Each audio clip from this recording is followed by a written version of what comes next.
इनने डायरेक्ट नस में लगाई, नस के बाद इनने ब्लड तेज करा, आध घंटे में इनने आधी बोतल चढ़ा दी। उसके बाद ब्लड हटाया, मैं था नीचे, जैसे ही तत्काल ऊपर पहुंचा पापा की बात, और वो घबराने लगे। मैंने हाथ पैर फेरे, 2 डॉक्टर आए, डॉक्टर ने देखा, मतलब ऐसे ही फोन में कंपाउंडर थे, कोई डॉक्टर, अब जो भी हो मुझे तो पता नहीं, कंपाउंडर जो भी थे गुटका मुटका मुँह में लेके आए, अपने पाला ले करें, अपने चल मुँह में गुटका उटका दबाए, चप्पल लप्पल पहने सीधे चले गए, ऊपर चढ़ गए, ये हो गए। थोड़ी देर बाद बोले मैं पिताजी को हार्ट अटैक आ गया। डायबिटीज जब पेशेंट एट प्रेजेंट मेरे पास आया था तो रिपोर्ट बाहर पहले से लेके आया था, जिसमें उसका ब्लड 7.4 ग्राम, TLC 14,300, प्लेटलेट 84,000 और उसकी शुगर उस टाइम पे थी 261 और क्रिएटिनिन 1.55 और ब्लड यूरिया 69.24 था। बात ये है कि जो स्टाफ है उसकी कोई लापरवाही है। पेशेंट तो भाई देखो खुद लेटा है, उसको क्या पता, पेशेंट को क्या पता हमारे साथ क्या होगा। और तो उन्हें सिरिंज लगाना नहीं आ रहा था, हाथ में सिरिंज नहीं लगा पाया उन्होंने, 8 घंटे में तो उन्होंने सिरिंज लगाया हाथ में, काफी कोई ढंग का नहीं है, स्टाफ की लापरवाही से हुआ जो कुछ हुआ। ब्लड की इसकी ज़रूरत थी, तो अब जब सेफ्टी सेमिक पेशेंट जब रहता है तो ऐसे पेशेंट को कई बार सडनली कार्डियक अरेस्ट भी आ जाता है, तो वही इस पेशेंट के साथ हुआ है। कार्डियक अरेस्ट आया है पेशेंट को, ऐसी स्थिति है। अब उसके बाद में सारी चीज़ें उनको इन्फॉर्म करके समझा रखा था, और उसके बाद भी वो कर रहे हैं, तो मैंने कहा भाई जिस तरीके से आप जाँच चाहते हो आप करा सकते हो, अगर मैं गलत पाया जाता हूँ या मेरा अस्पताल गलत है तो उसके हम पे कार्रवाई।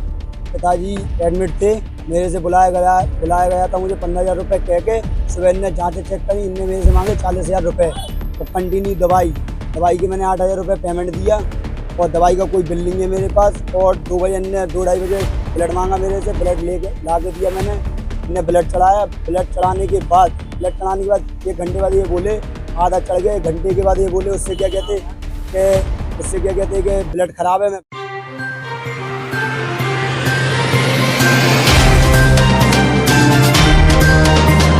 समय में कराऊँ जय माँ देवी हॉस्पिटल पे, मेरे पिताजी एडमिट थे, मेरे से बुलाया गया था, मुझे 15,000 रुपये कह के सुबह इनने जाँचें चेक करी, इनने मेरे से मांगे 40,000 रुपये और कंटिन्यू दवाई के मैंने 8,000 रुपये पेमेंट दिया, और दवाई का कोई बिल नहीं है मेरे पास। और 2 बजे इनने 2-2:30 बजे ब्लड मांगा मेरे से, ब्लड ला के दिया मैंने, इन्हें ब्लड चढ़ाया। ब्लड चढ़ाने के बाद 1 घंटे बाद ये बोले, आधा चढ़ गए, 1 घंटे के बाद ये बोले उससे क्या कहते कि ब्लड खराब है। मैं ब्लड बैंक गया, ब्लड बैंक वाले से इसकी बात कराई, इसने मुझे बुलाया था, रीनू ने, वो जो लड़की है इधर, उसने बात करी, उसने बोला अगर मेरा ब्लड खराब है तो मुझे वो मेडिकल की स्टाम्प वो सील लगा के दो कि मेरा ब्लड खराब है, मैं कार्रवाई करवाऊंगा। इनने उस बात को नज़रअंदाज कर दिया। डॉक्टर से ये बोले कि डॉक्टर से बात हो गई, ब्लड फेंक दो, ब्लड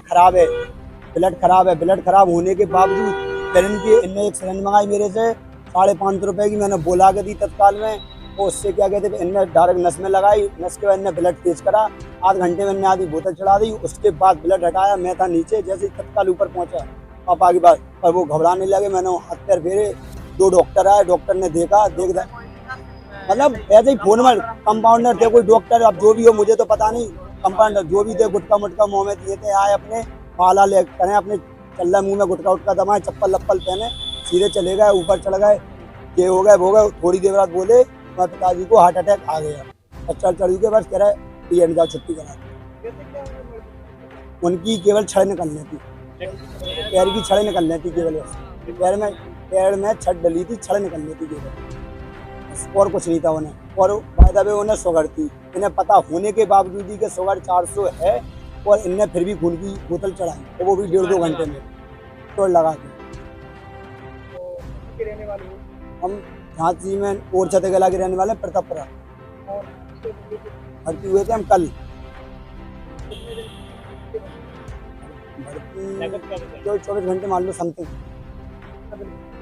अभी तक का मैंने 10,000 रुपये 5,000 रुपये उधर दिया, 8,000 रुपये दवाई पे दिया, दवाई का कोई मुझे बिल नहीं दिया है। अभी 5,000 वो काउंटर पे जमा की तो वो रसीद दी है मुझे, और वगैरह जो दवाई है वो मैंने अपने पेमेंट से दी है, उसका कोई बिल नहीं है। और मेरे 25,000 रुपये तो मैं और पेमेंट जमा करनी है। अभी मैंने कुछ कार्रवाई नहीं की, पुलिस आई, पुलिस सारी उनके पक्ष में बोल रही है। तो उसके बाद पुलिस आई, पुलिस हमने बुलाई, मतलब पुलिस आई, पुलिस की कार्रवाई पे बातचीत चल रही है, पुलिस कार्रवाई करेगी और चौकी में जाके हम बयान देंगे। मोहित, मेरा नाम मोहित है, मैं मेडिकल से रिलेटेड हूँ। जो भी डाले से सुई है, कोई ऑथेंटिक नहीं है। जैसा भी केस होता है, अगर पेशेंट को कोई दिक्कत होती है तो उसको तुरंत डॉक्टर को रेफर किया जाता है, पर डॉक्टर को कोई रेफरिंग नहीं दी गई और उन्हें बता दिया गया तुम्हारी ब्लड प्रेशर इतनी है उतनी है। भाई कोई तो ट्रीटमेंट चालू करो। जब पता है तुम्हें कि पेशेंट को शुगर है तो तुम 450 बता रहे शुगर, तुम बढ़िया उसका ट्रीटमेंट बदल दो। फिर तुम जो ब्लड बोतल चढ़ती है कम से कम मिनिमम 4 से 5 घंटे ले जाए, 2 घंटे 2.5 घंटे में कौन बदल जाएगा? पेशेंट ऑब्जर्व नहीं कर पाएगा तो कहाँ से वो पेशेंट बचेगा? अब तुम उस पर कुछ भी कह दो कि हार्ट अटैक आ गया, कुछ भी प्रॉब्लम उसकी। पहले ऐसी कोई दिक्कत नहीं बताई कि अटैक है क्या कोई दिक्कत है, सारी जांचें हैं उनके पास। मेन बात ये है कि जो स्टाफ है उसकी पूरी लापरवाही है। पेशेंट तो भाई देखो बहुत लेटा है, उसको क्या पता, पेशेंट को क्या पता हमारे साथ क्या हो रहा। और तो भाई, उन्हें सिरिंज main लगाना नहीं चीज आ रहा था स्टाफ हाथ में, होता सिरिंज है। नहीं लगा पाया उन्हें। आध घंटे में तो उन्होंने सिरिंज लगाया हाथ में। स्टाफ भी कोई ढंग का नहीं है, स्टाफ की लापरवाही से हुआ जो कुछ हुआ। मेरा नाम गौरव सिंह डांगी है। मैं माँ जयदेवी हॉस्पिटल का संचालक करता हूँ।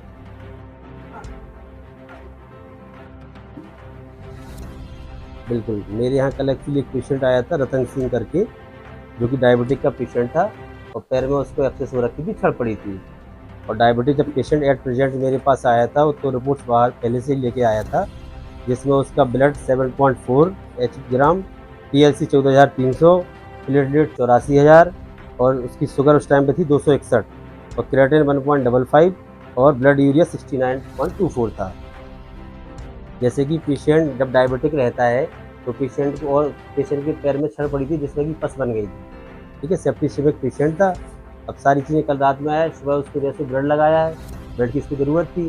तो अब जब सेप्टिसेमिक पेशेंट जब रहता है तो ऐसे पेशेंट को कई बार सडनली कार्डियक अरेस्ट भी आ जाता है। तो वही इस पेशेंट के साथ हुआ है, कार्डियक अरेस्ट आया है पेशेंट को, ऐसी स्थिति रही। अब उसके बाद मैं सारी चीज़ें उनको इन्फॉर्म करके समझा रखा था। अब उसके बाद भी वो कर रहे हैं तो मैंने कहा भाई जिस तरीके की आप जाँच चाहते हो आप करा सकते हो। अगर मैं गलत पाया जाता हूँ या मेरा अस्पताल गलत पाया तो उस पर हम पे कार्रवाई।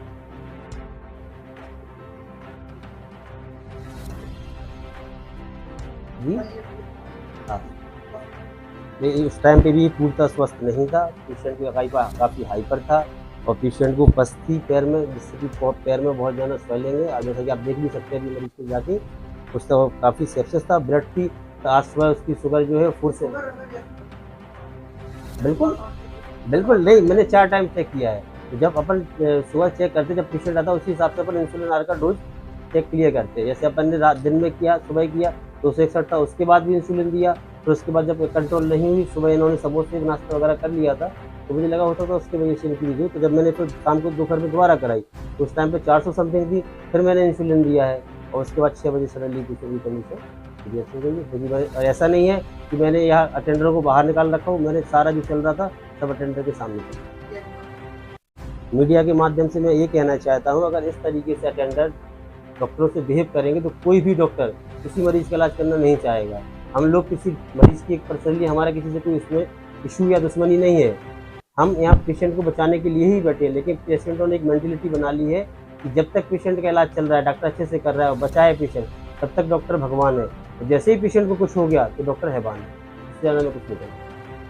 द न्यूज तंत्र बुंदेलखंड का उभरता हुआ एक ऐसा चैनल है जो बेबाक और निष्पक्ष तरीके से जनता की समस्याओं को उठाता है। आप अपनी समस्याओं को दिए हुए व्हाट्सएप नंबर पर भेज सकते हैं। साथ ही आप अपने किसी स्टार्टअप या अपने बिजनेस का प्रमोशन हमारे चैनल के जरिए करा सकते हैं। खबरों को देखने के लिए फेसबुक या यूट्यूब पर द न्यूज तंत्र टाइप करके सर्च करें और खबरों से जुड़ जाएं। वीडियो पूरा देखने के लिए आप सभी का धन्यवाद।